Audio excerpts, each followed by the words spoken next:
भाई nuclear state है तो उसका क्या मतलब है कि पाकिस्तान एटम बम फेंक दे जाके इसराइल के ऊपर?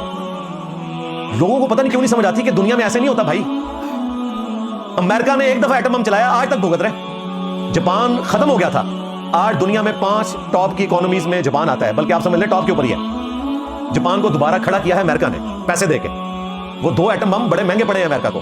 वर्ल्ड वार 2 तो जीत ली अमेरिका ने उसकी बुनियाद के ऊपर। उस वक्त खर्चारा भी नहीं था क्योंकि 30,000 के करीब खुदकुश हमलावर तैयार किए हुए थे जापान के एम्परर ने, जो अपने सीनों के साथ बम बांधते थे और जाके अमेरिकन फौजियों के ऊपर हमला करते थे। 30-40 हजार फौज अमेरिका की मारी गई चंद दिनों के अंदर। फिर उन्होंने हिरोशिमा और नागासाकी के ऊपर ये बम फेंके, फिर उसने हाथ उठा दिए।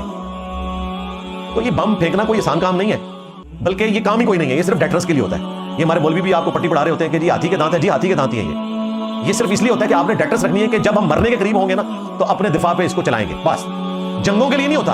आप मुझे बताएं, अगर पाकिस्तान इंडिया के ऊपर एटम बम फेंक दे और जवाबन इंडिया पाकिस्तान पे फेंक दे तो दुनिया की आप समझ लें 1/5 से ज्यादा आबादी यहां पे रह रही है, वो खत्म हो जाएगी।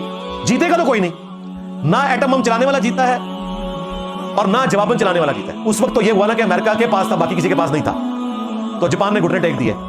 आज तो भाई दुनिया में 8 मुल्कों के पास एटम बम मौजूद है, उनमें से इसराइल भी है, अनडिक्लेयर्ड है, लेकिन एटम बम तो है। सबसे बड़ी बात, अमेरिका उनके पीछे खड़ा हुआ है। तो ये बात करना कि जी एटम बम फेंक दें। फिर हमारे वो जो खादिम रिजवी साहब हैं, उनका वो एक क्लिप बड़ा वायरल हुआ था कि IMF अगर आपसे कर्जा मांगे थे तुसी को आया जे हो रही।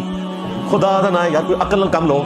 दुनिया में इस तरह होता है, आया जे हो रही थे, आया जे शाहीन। इस तरह दुनिया में भाई जंगें नहीं जीती जाती, ना ऐसे जंगें हो सकती हैं।